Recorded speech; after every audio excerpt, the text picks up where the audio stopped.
साधारण क्लासचं स्वरूप काय असायला पाहिजे किंवा क्लास कोणत्या पद्धतीने चालेल ही एक कमी वेळेत आपल्याला जास्त चर्चा करायची, बरोबर.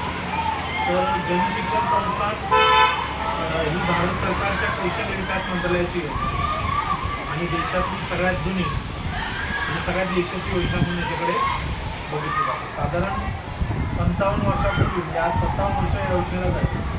तर श्रमिक विद्यापीठाची स्थापना झाली आणि श्रमिक विद्यापीठापासून ते अगदी जनशिक्षण संस्था रायगडचा प्रवास हा साधारण 60 वर्षामध्ये लाखो विद्यार्थी जनशिक्षण संस्थांमध्ये शिकलेले आहेत. आणि पहिली योजना मनुष्यबळ विकास मंत्रालयात होती आणि आता ही योजना कौशल्य विकास. तर जनशिक्षण संस्थांच्या ज्या अकाउंट मॅनेजर आहेत प्रतीक्षा चव्हाण मॅडम, त्यांनी एक सामाजिक संस्था या नागाव परिसरामध्ये काढली, तर आम्हाला सामाजिक प्रतिष्ठा, आणि त्याच्या माध्यमातून त्यांची जी उद्दिष्ट आहेत संस्थेची त्याच्यामध्ये व्यवसाय प्रशिक्षण देणं हा पण खूप महत्त्वाचा भाग आहे.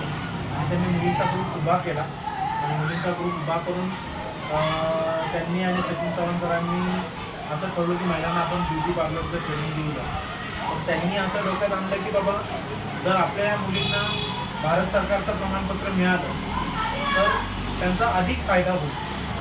आणि म्हणून त्यांनी असं ठरवलं की जी काही तुमच्याकडून कलेक्ट केलेली आहे ती सगळीच्या सगळी फी तुम्हाला भरताय, भारत सरकारच्या योजनेला भरताय आणि तुम्हाला एक चांगला कोर्स ते या ठिकाणी काय करून आहे उपलब्ध होतो. तर धर्मराज सामाजिक प्रतिष्ठान आणि जनशिक्षण संस्थान यांच्या संयुक्त विद्यमाने आपण या ठिकाणी काय करतोय भारत सरकारची योजना राहतो. इथपर्यंत कळलं सगळ्यांना.